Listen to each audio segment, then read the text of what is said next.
Oke, pada kesempatan kali ini saya akan memaparkan dua materi yaitu tentang proses pembuatan frame. Jadi pastinya ketika kita akan membuat pagar atau membuat sebuah ornamen, pasti ada ukuran tertentu yang diminta oleh customer, sehingga kita pasti memerlukan yang namanya frame ya, frame.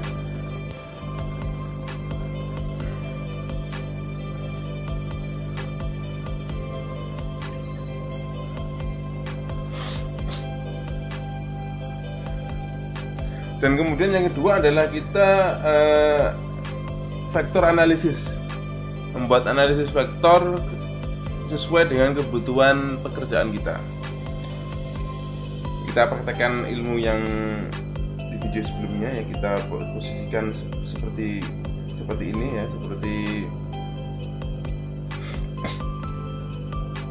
seperti yang saya contohkan kemarin, bisa di kiri bawah atau kiri atas untuk isi origin positionnya.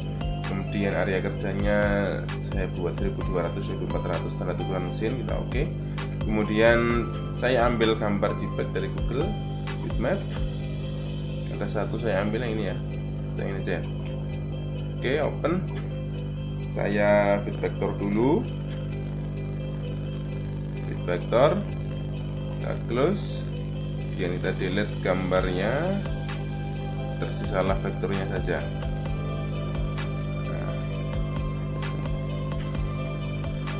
Nah, di sini sudah nampak vektor yang terbentuk ya. Jadi nanti ada dua proses yang ada dua proses yang akan kita lakukan, yaitu membuat frame dan kemudian membuat vektor analisis. Untuk membuat frame, misalkan kita ada pesanan pagar dengan ukuran taruhlah 60 dikali 120 cm.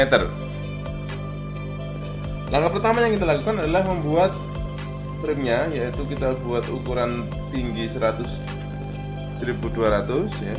Kemudian lebarnya 600 ya, 600 mm artinya 60 cm, 1200 artinya 1,2 meter atau 120 cm. Kemudian kita create. Di sini sudah muncul.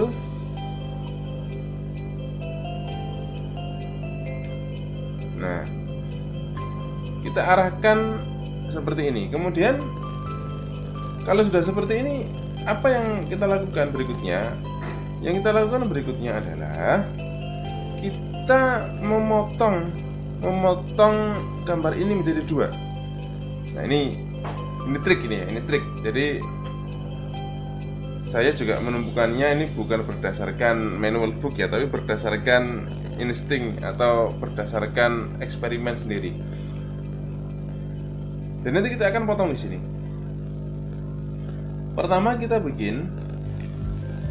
kita kurus dulu. Jadi biar tidak ikut berubah ukurannya. Pertama kita akan membuat sebuah ini apa namanya, istilahnya itu saya sebut saja sebagai garis bantu ya. Garis bantu. Ukurannya sama, cuma lebarnya kita buat 1 mili saja. Kita create. Nah, ini sebenarnya adalah persegi panjang. Kita taruh di sini ya. Nah, dia sudah berimpitan di sini ya. Posisinya di sini, pas di tengah-tengah garis ya.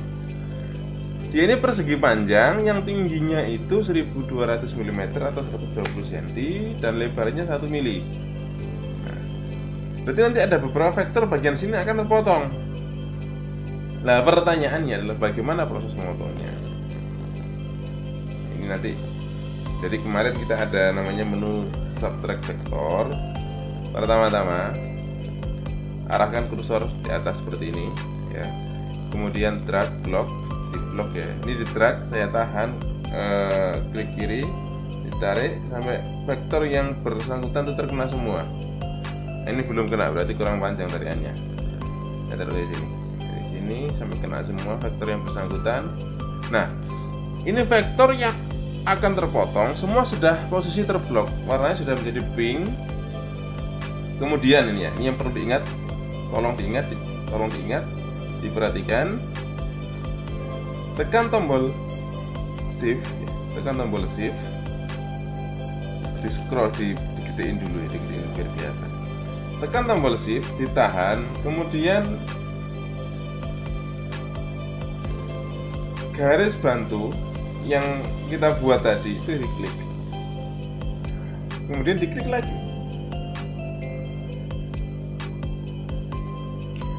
Kemudian pakai menu namanya menu subtract vector. Nah, tidak kelihatan ya, sudah terpotong ini sebenarnya.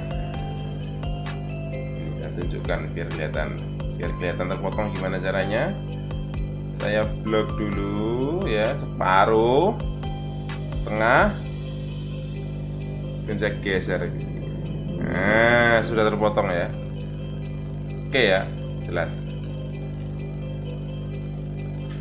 Kemudian kita bisa bentuk, kita bisa sesuaikan dengan ukuran yang kita kehendaki, seperti itu. Jadi ini tinggal frame yang kita buat, kemudian ada vektor yang sudah terbagi jadi 2. Ini bisa kita atur sekehendak kita, mau kita kecilkan atau kita bentuk sesuai dengan ukuran. Kita bisa grup dulu biar tidak acak-acak, terus grup objek. Kalau sudah di grup, dia sekali diklik kena semua, tidak geser-geser. Kemudian juga bisa kita center ya, center objek. Diklik dulu, kemudian tekan shift, tahan, klik frame-nya, kemudian tekan atau klik center object. Dia sudah center dengan media kerjanya. Kita geser-geser seperti ini pun dia sudah jadi satu dengan frame-nya. Seperti itu. Kemudian ini saya simpen ya, kita simpen dengan nama file export. Sebelum disimpan diperhatikan juga posisinya ya, nanti dalam format DXF posisi koordinat itu tidak akan berubah, jadi dia akan tetap di area kerja ini. Jadi nanti setiap akan mengerjakan material tolong diperhatikan posisinya ya, posisi benda kerjanya di mana gitu kan, sesuaikan dengan posisi dan ukuran bahannya. Oke, kita simpan dulu file export DXF. Kita kasih gambar 2.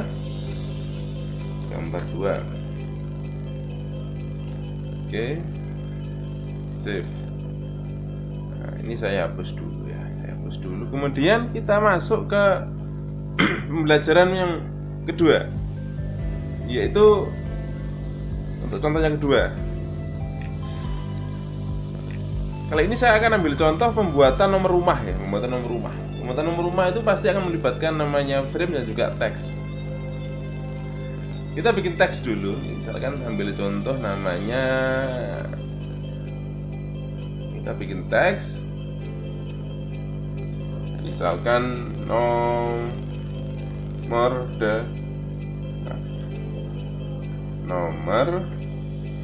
titik 08. Rumahnya nomor 08.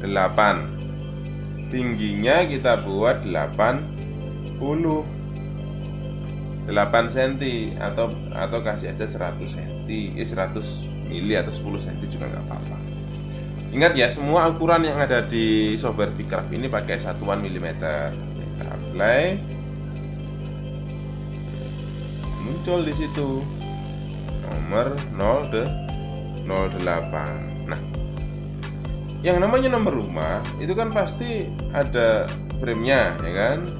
Kita bikinkan frame dulu, frame-nya karena angkanya itu tingginya 10, frame-nya kita kasih tinggi 130. Kebalik, sorry, 130 tingginya. Kemudian lebarnya nanti kita sesuaikan saja, kita grid dulu aja, kita posisikan dulu di center shift ya. Kemudian kita tekan center object, jadi center. Ini kita sesuaikan aja ya, proporsional seperti ini. Nah, seperti ini. Nah,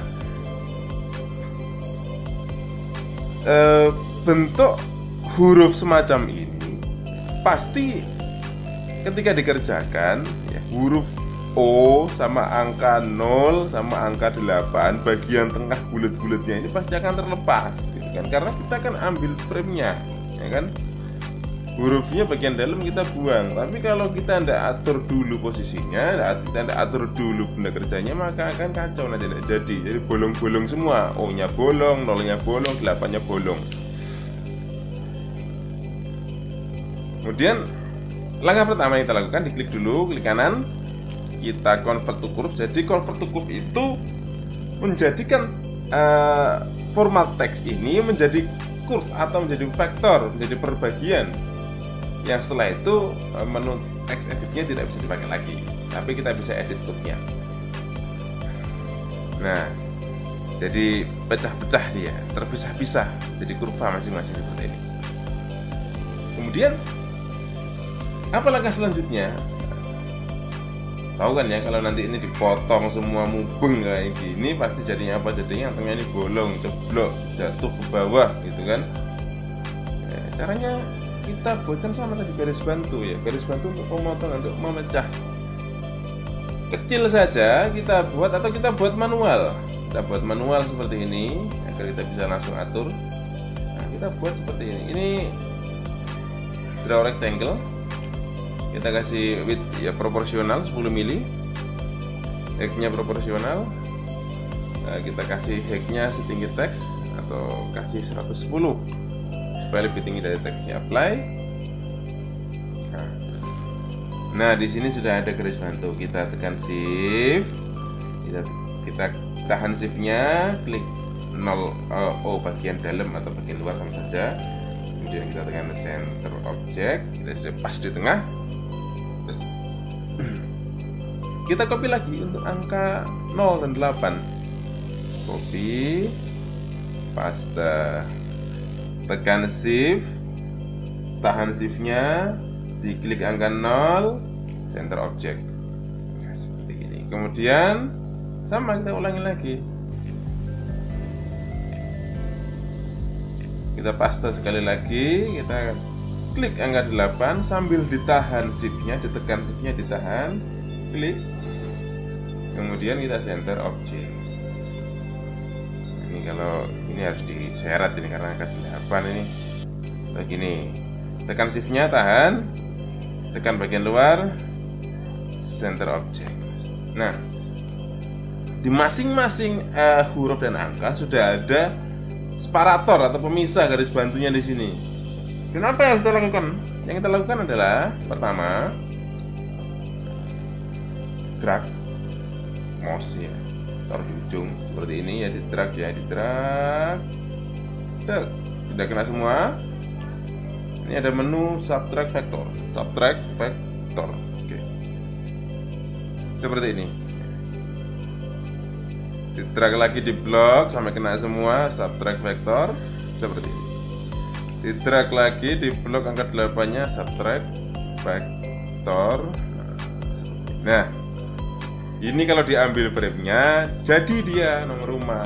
Gitu. Kita posisikan dulu, taruh di pojok seperti ini. Biar nanti waktu pengerjaan dia posisinya pas. Nanti kita taruh agak masuk sedikit ya, pakai kursor seperti kemarin saya ajarkan di video sebelumnya. Seperti ini. Oke, kita blok dulu semua, kemudian kita, atau ini biar ndak lancip ujungnya, saya kasih radius. Diklik draw rectangle, ada radius eksternal, kita kasih radius 5 mili. Play. Nah, seperti ini. Jadi ujungnya tidak tajam, tidak lancip ya, pemirsa. Atau kita ketikkan dikit nggak apa-apa. Radiusnya kita kasih 8. Play. Oke, kemudian kita blok semua, kita file, export, XF, kita simpan dengan nama nomor 8. Nomor 8, nanti kita panggil lagi filenya kita perlu. Oke, save dulu. Nah, jadi seperti itu kira-kira cara bagaimana untuk menganalisa sebuah gambar, analisis vektornya, kemudian kita split, kita sesuaikan dengan kebutuhan kita, dengan frame kita, supaya pengerjaan itu sesuai dengan keinginan. Kadang-kadang banyak customer itu bikin angka seperti ini, tahu-taunya bolong semua gitu. Oke, terima kasih. Kita akan lanjut ke video berikutnya, yaitu mengenai post processor.